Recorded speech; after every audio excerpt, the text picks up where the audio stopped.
Bonjour, bienvenue sur notre chaîne L'Oreille TV. Tey dañoo ñëwoon ci Darou Salam ci sur notre émission Santé Plus bëgg a wax ci Croix-Rouge. Ñu ngi invité suñu benn frère Lamine Touré bu nekk président xama bàyyi ko mu présenté boppam. Salaamaaleykum, bonjour à tout le monde. di rafetlu initiative bi kontaan trop ci invitation bi. Mon nom c'est Lamine Touré, je suis le président du comité local de la Croix-Rouge Diamniadio. Et kontaan aussi si ngeen def déplacement ñëw intéressé wu suñu lu ñu def. daa am solo ndax je pense que dimanche bi di passé rek gis naa la ngeen def benn je pense que benn consultation gratuite la. de distribuer ay moustiquaires étudiants avec collaboration nu mu tudd Pastef je pense que. GPS. GPS Diamniadio. léegi ñoo ngi bëgg a wax ci Croix-Rouge te Croix-Rouge ku ko xam-xam ne mu ngi commencé am benn ampleur non seulement sur la communauté mais aussi sur la jeunesse ndax dañuy gis léegi xale yu bari dañuy dugg ci Croix-Rouge tey nag dañoo bëggoon xam Croix-Rouge fan la sokkee ko maanaam historique Croix-Rouge mooy suñu première question. di rafetlu ko question bi c'est une question qui est importante. À chaque fois les gens reviennent sur la genèse du mouvement, comment c'est parti jusqu'à en arriver là. Donc Croix-Rouge boo ko déggee c'est un mouvement humanitaire de premier secours qui est né d'une bataille qu'on appelle la bataille de Solferino. Voilà, c'est une bataille qui a marqué l'humanité. Donc c'est benn entrepreneur moo doon uti ay juy jugee dëkkam mu ne xaar ma dem uti ay juy ci beneen dëkk. léegi si la tombé benn bataille bu ñu waxee la bataille de Solferino qui opposait les Autrichiens aux Italiens. Donc à l'occasion de cette bataille il était témoin de ces atrocités, de ces massacres yoo xam ne daan nañ ko teg ñoo xam ne ils sont vulnérables, c'est-à-dire les couches les plus vulnérables, que ça soit les femmes, les enfants, ils étaient laissés à eux-mêmes. daal di ñoo xam ne ñu ngi woon ci guerre bi bokkuñu ci guerre bi mais ils ont subi les dommages collatéraux. Donc moom mënul woon muñ loolu noonu xolam attanul loolu noonu. Il s'est dit que lii il faut que quelqu'un apporte une solution par rapport à ça. Donc la guerre opposait deux camps, des belligérants opposés deux camps, mais il y a des impactés yoo xam ne bokkuñu ci guerre bi. maanaam seen yoon nekk ci guerre bi. Donc il a eu une idée géniale. idée boo xam ne il se dit que ces gens-là on devait les protéger. Maintenant c'est là qu'il a commencé mu dugg ci église bi bu mu duggee ci église bi mu récupérer tout ce qui est sœurs mooy les sœurs qui sont dans les églises, récupérer tout ce qui est infirmier, tout ce qui est infirmier, pardon. mu daal di leen chargé génnee defar ay boîtes de secours jéem a defar ñoo xam ne dañoo am ay gaañu mu jéem leen faj, ñoo xam ne dañoo am ay handicap mu jéem leen secourir, ñoo xam ne dañoo nekk ci dindoog dee mu jéem leen sauver aussi dugal leen ci église bi defar ñoo xam ne si c'est des disparus mu xool nu leen di gindee ak seen i mbokk. Donc Henri Dunant d'abord il y a l'idée mais aussi après bu mu jógee ci loolu dafa bind benn livre. Donc il a partagé l'expérience de Solferino à ses compatriotes mais aussi à des ñoo xam ne c'est des sergents de guerre ñoo xam ne c'est des commandants de guerre comme ay Gustave Mounier ak ñeneen ñoo xam ne partagé leen idée bi quoi. Par la suite ñoom tamit ñu rafetlu idée bi ñu jàppale ko ci ñu ne il faut qu'on met en place benn société boo xam ne c'est une société anonyme boo xam ne bokkul ci guerre bi mais il faut qu'il aide les impactés de la guerre ñoo xam ne bokkuñu ci guerre bi mun leen jàppale quoi. Donc on peut dire que Croix-Rouge comme c'est aider l'humanité. Voilà, c'est aider l'humanité. Et c'est du bénévolat aussi. Bénévolat amul volontariat lañ koy wax quoi parce que boo nee différence bi bénévolat ak volontariat y a une petite différence boo def bénévolat peut-être am na lu ngay xaar quoi. Mais quand tu es volontaire amoo lenn looy xaal ci benn structure. Donc Henri Dunant foofu la commencé volontariat moo tax dafa bokk ci un des principes du mouvement de la Croix-Rouge. Donc ci volontariat boobu noonu la dajale moom propre xaalisam pour jàppale les victimes, les impactés de la guerre. Mu partager idée bi avec ses compatriotes mais aussi avec des gens yoo xam ne c'est des gens qui comprenaient ce que ça veut dire la guerre. waaw ñooñu daal di koy jàppale ci loolu noonu. mu daal di bind livre mu partager idée bi. léegi nag il fallait def propagande pour ñëpp xam ne société bi existé na. voilà comprendre nga. Il fallait faire une propagande pour xam ne société bi kat on va le mettre en place pour au moins ceux qui ne sont pas dans la guerre ñu mun leen jàppale voilà ñu mun les impactés de la guerre ñu jàppale leen foofu la Croix-Rouge soxla ko en grosso modo bu may tënk rek Croix-Rouge foofu la jógee quoi. foofu la jógee léegi nag man damay dégg ñu naan Croix-Rouge Croissant-Rouge ak Cristal-Rouge te franchement man moom Croix-Rouge dong laa xam. est-ce que foofu mën nga ñu fee indil leeral rek. waaw Henri Dunant bu ñu defee loolu pare ba ñu defee bu ñu créé société bi créé mouvement bi. les gens ñu am na ñoo xam ne dañu naan Croix-Rouge affaire chrétienne la. croix bi affaire chrétienne la. donc il faut que loo xam ne ñoom bu ñëwee suñu dëkk dinañ ko moomale seen bopp. donc si la waa musulman yi nag kat ñun on va mettre en place benn genre weer. nga xam ne kii kat boo ñëwee fii nga xam ne Croix-Rouge c'est la même société nga xam ne Croix-Rouge la mais. musulman yi ko moom bi waaw par la suite juif yi tamit génn ne foog ñu génnee benn losange bi mandarga ni Croix-Rouge ñoom tamit am nañ Croix-Rouge quoi. ñoom tamit am nañ Croix-Rouge voilà léegi am na croissant voilà mooy lune bi ak croix bi je pense que benn losange la bu rouge tamit voilà maanaam pour xeet yëpp mën a bokk ku ne gis ci sa bopp moo tax ñu defar croissant rouge Croix-Rouge ak Cristal rouge voilà ok loolu nag day wuyu mooy principe universalité bi c'est-à-dire Croix-Rouge bokkul fenn c'est quelque chose boo xam ne unité universalité day ko xam ne bokkul fenn bokkul benn dëkk amul benn dëkk boo xam ne da naan Croix-Rouge bi maa ko moom Croix-Rouge maa mais ay société nationale moo am donc bu ñu waxee loolu ku nekk musulman yi ne foog ñu am croissant rouge juif yi ne foog ñu am seen losange lu ñuy mandargay croix bi ñu jox leen ko ñu wane leen ne kat li humanité yëpp ko moom égalité kon duñ jógee ci historique bi ci fondement bi ndax dañuy dégg Croix-Rouge rek léegi fondement Croix-Rouge moom lu mu doon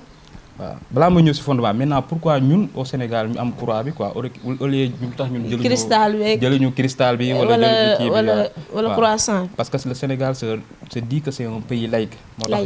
ñu foofu boo xam ne pays laïque la day maintenir croix bi quoi maintenant en fonction des catastrophes ou bien des interventions qu'on nous menons sur le terrain le croix peut changer de dimension c'est un Croix-Rouge sur fond blanc wala fond blanc quoi c'est un croix sur fond blanc donc par rapport aux interventions yu ñu mën sur le terrain le croix peut changer de dimension boo nekkee sur le terrain des fois da ngay gis ci télé bi da ngay gis benn genre dossard bu ndaw bu weex tàll lañ leen di defar nga def ci ay ngàll ñu def ci croix bu mag c'est-à-dire boo nekkee en temps de guerre croix bi day gën a rëy pour mu gën a am visibilité même si oto yi kamet benn croix bi lañ def pour mu gën a am visibilité maintenant boo nekkee en temps de paix comme boo gisee suñu dossard yi ñun croix bi day tuuti c'est-à-dire on est en temps de paix mais boo demee ci benn région nga gis croix bi rëy même dossard yi sax day témoigner état wu pays bu mu nekk c'est si on est en temps de guerre da ngay gis croix bi day gën a yokku quoi ma jëlaale ci question bi ma répondre est-ce que Croix-Rouge c'est juste à cas de catastrophe de guerre comme genre guerre ou bien catastrophe naturelle comme genre coronavirus bi mu ñëw da ngeen ci liggéey ou pas waaw boo nee catastrophe réponse de premier secours dañ koy def ci cas de catastrophe dinañ ñëwaat ci mission yi ak lu ñuy def parce que la Croix-Rouge comité local bi il est né de 1995 le comité local bu Diamniadio juddu il est affilié au département qui est lui-même affilié au niveau national donc la Croix-Rouge sénégalaise est reconnue d'utilité publique par le décret 063 055 qui est complété par le décret 063 057 donc ces deux décrets ont reconnu la Croix-Rouge comme entité boo xam ne il est d'utilité publique donc il n'est pas une entité politique mais dafa am njëriñ ci askan wi donc ñun on est sous la tutelle du ministère de la santé ci action yu ñuy def yëpp activités yu ñuy def on est sous la tutelle du ministère de la santé moo tax Covid bi waa Croix-Rouge on était le premier réponse aux urgences Covid bi waaw on était au premier répondant donc c'était normal on était le premier répondant donc en cas de catastrophe ici la Croix-Rouge intervient dans la sécurité alimentaire la Croix-Rouge intervient dans WOS au assainissement la Croix-Rouge intervient d'accord kon on peut dire que Croix-Rouge ce n'est pas seulement secouriste au cas de maladie ou bien de guerre mais il participe dans tous les catastrophes naturelles ou bien qui est due à un maladie ou qui peut toucher les groupes vulnérables. D'accord. Donc on est sollicité dans toutes les catastrophes naturelles parce que ici même on a envisagé de mettre en place une brigade de réponse au premier secours qui est en place. Au niveau départemental on a une brigade de réponse au premier secours c'est-à-dire catastrophe fu mënta am dañoo yor seen contact dañ la fii kat am na catastrophe il y a les premiers répondants par exemple les inondations qui ont touché Diamniadio suñu secours ñoom ñoo fa jiitu ñoom ñooy jiitu def rapport jël ay photos pour mun a après remonter information bi donc boo ñu jëlee côté structuration la Croix-Rouge est structurée comme suit. y a ce qu'on appelle les colons. les colons mooy ñu gën a tuuti. voilà mooy xale yi ngeen di jàngal woy yeeg genre yooyu la. di woy kase quoi gars yi dañu jàpp ni woy kase la ñuy def. man en tout cas daal man woy yi neex na de man dama koy déglu. c'est important gars yi dañu jàpp ni woy kase la ñuy def mais ça va au-delà de ça quoi. y a les colons y a les aspirants. mais aussi y a les secouristes. mooy ñetti entités yooyu noonu. donc colons yi mooy regrouper tout ce qui est 0-5 ans ba ay 14 ans affaire yooyu noonu. colons yi lañ voilà mooy colons yi voilà après y a les secouristes yi mooy les aspirants. ceux qui aspirent à être devenir des secouristes. Voilà on les appelle des aspirants parce qu'ils aspirent à devenir des secouristes pleins. donc le colon yi nag mooy xale yi xam nga xale yi dañuy dem école instruction rek la leen di jox da leen di jox cours ak ay kii ñu jàng kër ga mais temps bu ñu au delà de l'école bu ñu nekkul école temps bu ñuy passé ci kër gi ak temps bu ñuy passé ci mbir bi Croix-Rouge heure boobu nag lay récupérer xale yi am lu mu def ci ñoom comprendre waaw xam xale bi day jàngi léegi bu jàngee bu wàccee heure boobu noonu temps kër boobu noonu te waajuram amul jotam peut-être wala mu bàyyi na ko ak mbedd bi heure boobu la ko Croix-Rouge di ko récupérer jéem a am lu mu def ci moom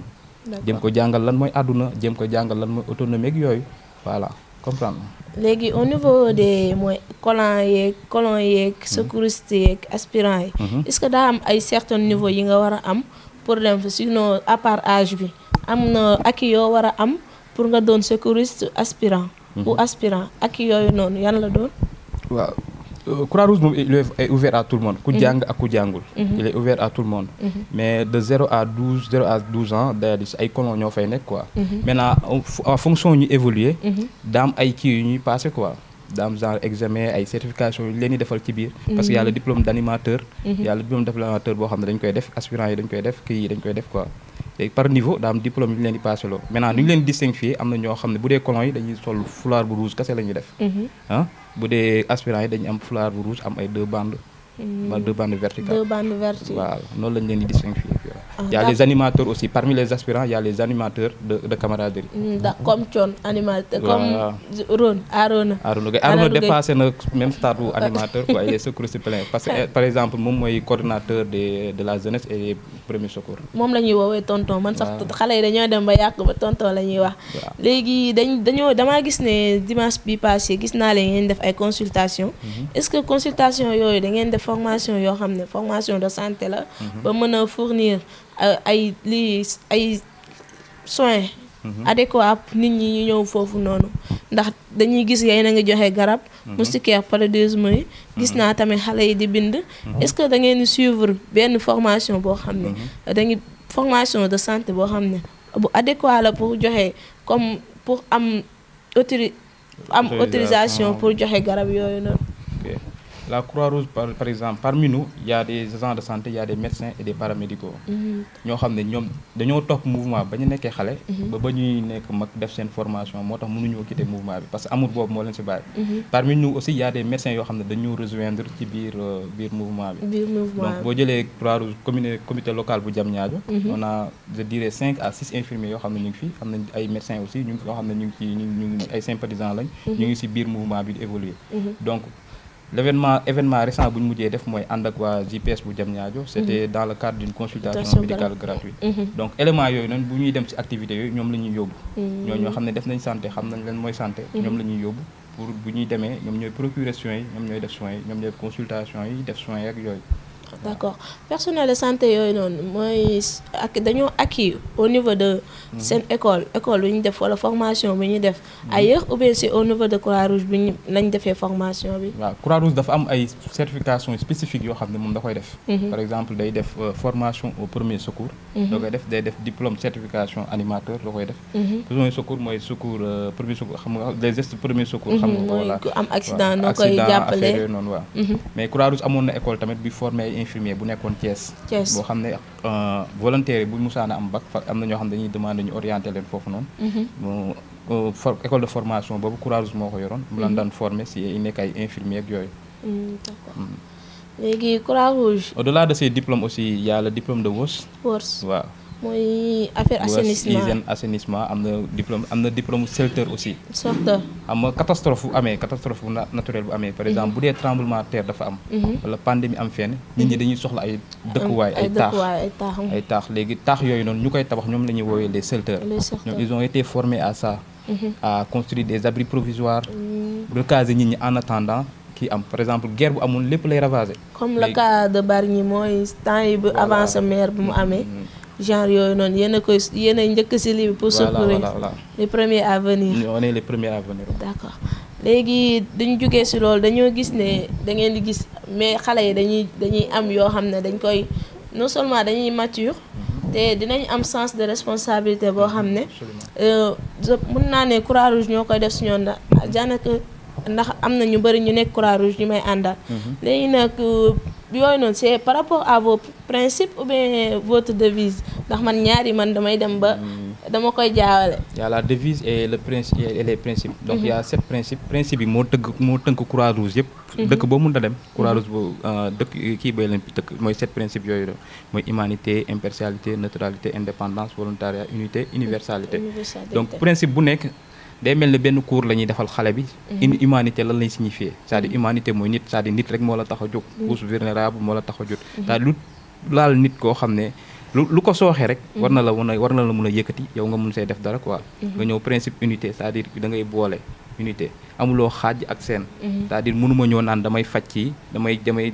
si am lu ma siy xool ak yooyu noonu. par exemple comprendre donc y a le principe d'impartialité amuma parti amuma benn parti faruma parti politique benn faruma kenn man daal voilà Croix-Rouge laa bokk du ma xool kii waaso bii la bokk wala du ma xool kii nii kat religion bii la bokk du ma ko jàppale donc y a le principe d'universalité foo mënta dem universel de façon universelle Croix-Rouge ñëpp la donc buñ demoon wéréfa fu ñu mënta dem Croix-Rouge ñëpp la universalité la le principe d'universalité ak foo mënta dem doo bëggee ku la jàppale on peut dire que mën ngaa woo Croix-Rouge même n'importe quelle ethnie n'importe quelle religion mooy n'importe quel waaso tamit bu nga bokk quoi duñ ko xool loolu noonu c'est-à-dire waaso mooy la waaso mooy ethnie mooy xeet ak yooyu noonu moo ko englobé yëpp waaw mu englobé d'accord léegi duñ demee ci indépendance je ne sais pas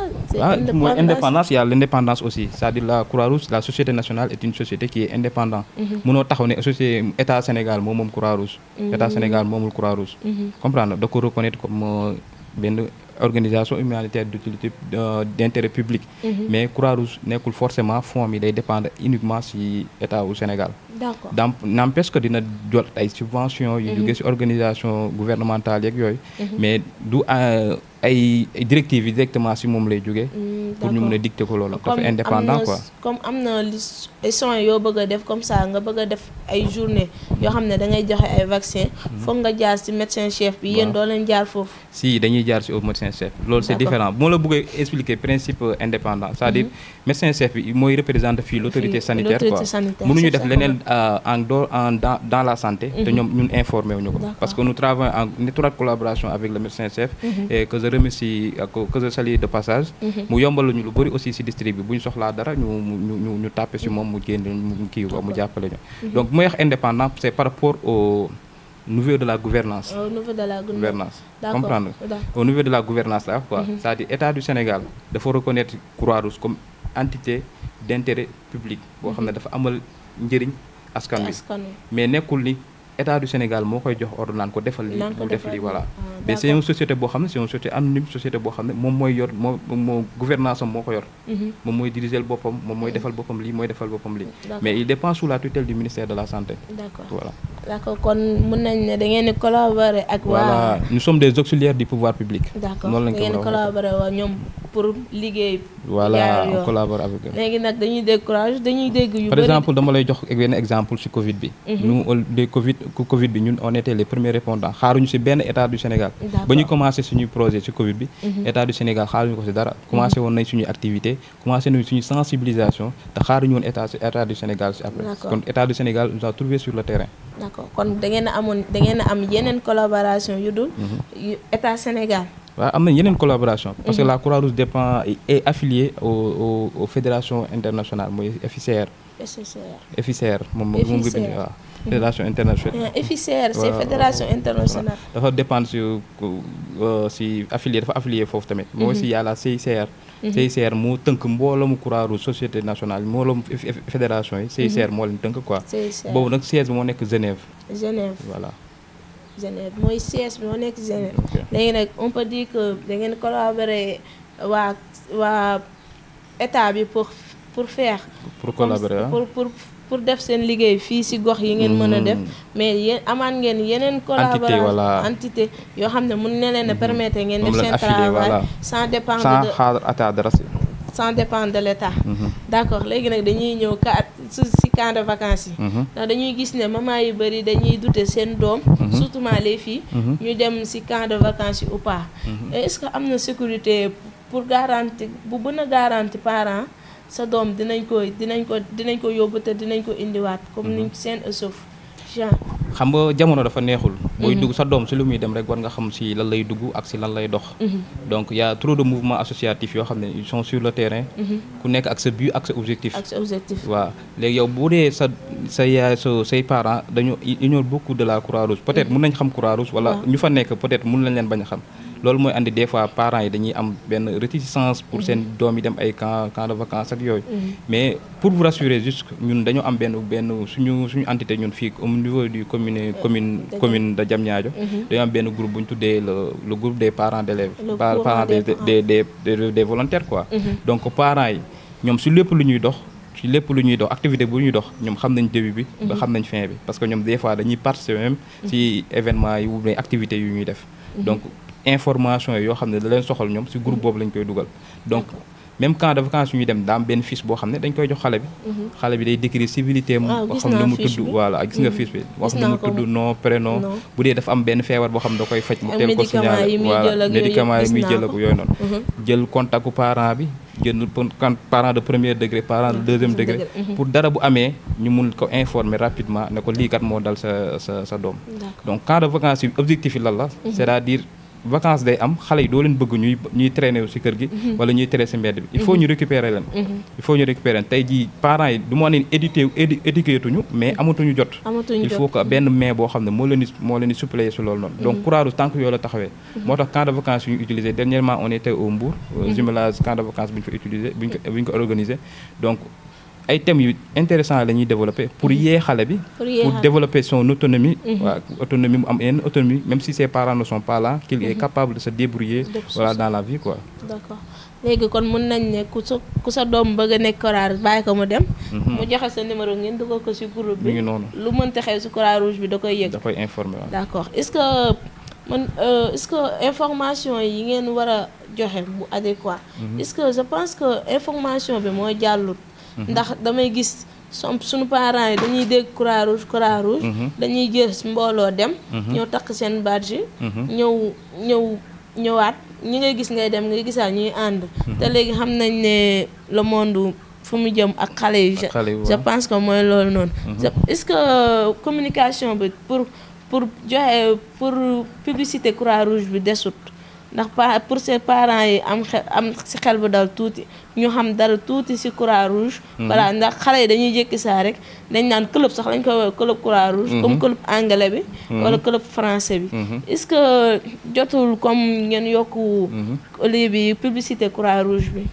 parce que côté communication moom ñu ngi ciy liggéey lu bari. c'est-à-dire tey jii biir Sénégal ku taxaw ne xaw ma Croix-Rouge dañ naan ne néew na quoi bariwul. mais n'empêche am na ñoo xam ne ba léegi. c'est-à-dire mun nga xam Croix-Rouge bañ a xam ci mission yu muy dox ak luy tànkam ak la mooy objectif ak yooyu noonu loolu tax parents yu bëri dañuy am réticence mais pour vous rassurer nous au niveau communal on a ce qu'on appelle benn base de données boo xam ne foofu la ñu dugal données wu éléments yëpp c'est-à-dire seen filiation nom prénom ak lu ñuy jàng ban niveau école lañ ban niveau d'étude lañ toll gis nga on va jusqu'au niveau d'étude ban niveau d'étude lañ toll ak lan la ñuy jàng bu dee ay étudiants lañ ban formation la ñuy def parce que pour les préparer à une insertion professionnelle quoi peut-être Croix-Rouge mën na leen soxla parce que on a une ressources humaines très riche ci mouvement bi on a une très ressources humaines très riche am na ñoo xam logistique lañ def am na ñoo xam ay médecins lañ am na ñoo xam ay infirmiers lañ am na ñoo xam ne voilà wéréva y a trop de professions yoo xam ne ñoo daje biir Croix-Rouge donc pour réinsertion bi on a besoin de cette base de données là par exemple bu organisation soxlaa ne diwkat lii laa soxla pour ñu mun a génnee ñooñu noonu pour ñu mun a participer quoi parce que boo nee dans des zones dans des catastrophes tu as besoin de nga rassembler ñëpp waaw nga rassembler ñëpp toutes les ressources humaines pour mettre à la disposition de la population donc parents yi loolu moo tax muy am tuuti réticence yi par rapport à ça mais côté sécurité bi nous on a une base de données boo xam ne mooy rek regrouper tous les éléments leur nom prénom ak seen civilité ak seen feebar bu ak seen niveau d'étude moo tax xale yi ñun dañ leen di ñame yóbbu fu nekk mën na leen jëlee fii yóbbu leen Ziguinchor yóbbu leen Casamance parce que on est en jumelage avec les d'autres comités locaux ou bien d'autres comités départementaux par exemple boo jëlee ay comité ay Kolda ay Ziguinchor wala ay comité yu mel ni Tivaouane ay comité comme Sébi dañoo nekk en jumelage ak ñoom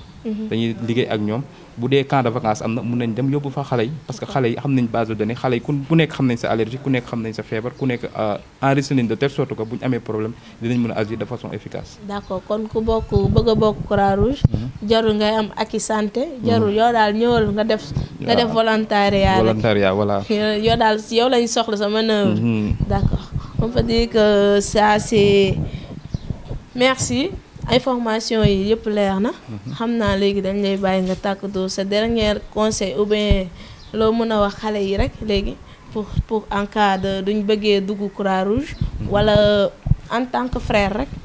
ok juste di leen remercier yéen ñu ñëw tàllal ñu micro bi parce que ça fait un moment on est sur le terrain c'est rare que les médias viennent nous des fois tàllal ñu micro bi wala déet pour laaj ñu suñu lu ñuy liggéey wala laaj ñu suñu lu ñuy dox contente initiative bi ngeen am di leen ñaan ngeen perpétuer ko parce que le comité départemental il est là pour le comité local et le comité départemental il est là voilà comité départemental de Rufisque ñun la fi nekkal comité local bu Diamniadio aussi population bi la fi nekkal ok lu may wax rek mooy la Croix-Rouge est une entité humanitaire apolitique qui œuvre dans l'humanitaire di ñaan ñëpp ñu ñëw jàpp ci liggéey bi bu dee da nga bëgg a bokk Croix-Rouge moom c'est gratuit carte membre da ngay jënd chaque année y a un carte membre qu'on doit chaque mandat y a un carte membre qu'on doit renouveler nga ñëw jënd carte membre adhéré y a les principes de la Croix-Rouge principes yi c'est des principes yoo xam ne yaakaaru moom mun na sonal kenn quoi laalul sa waaso laalul sa diine nga ñëw adhéré ci principe yi xool nu ñuy doxee bu dee activités yu ñuy def ñor na la nga ñëw jàpp ci liggéey bi continuer ak ñun pour ñu mën a doxal commune bi quoi donc remercier aussi le comité départemental, le président El Hadj Niang. Remercier aussi ñu may liggéeyal le bureau le plus proche du comité local, que ça soit Sall Gueye, le deuxième vice-président. Remercier aussi Ibou Diallo, qui est le troisième vice-président, et Marietou Adouga. Remercier aussi mon coordonnateur de jeunesse ak secrétaire général Mansour Diop. Arouna Gueye. D'accord daa mel ni Croix-Rouge yàgg na Diamniadio ndax dama déggoon un certain Pa Moussa sax maa ngi ko doon wax mu naa man Croix-Rouge élément Croix-Rouge la kon mën nañ ne Croix-Rouge yi seen mag ak seen frère yëpp foofu lañ jaar je pense que maman yi am doute yu bëri léegi mun nga doo gisee sunu émission bi di doute yi dina gën a wàññeeku maintenant jigéen moom sàmm la tudd moo tax maman yi surtout maman africain yi dañuy moytu yu bëri ay affaire dem dikk yooyu noonu je pense que c'était ça Croix-Rouge en tout cas on peut dire que c'est une organisation humanitaire ku bëgg a def day bañ bénévolat kon xam wax volontariat rek tu es la bienvenue ou bien le bienvenu d'accord c'était sur notre chaîne Lu Xew TV sur sunu émission Santé Plus ñu ngi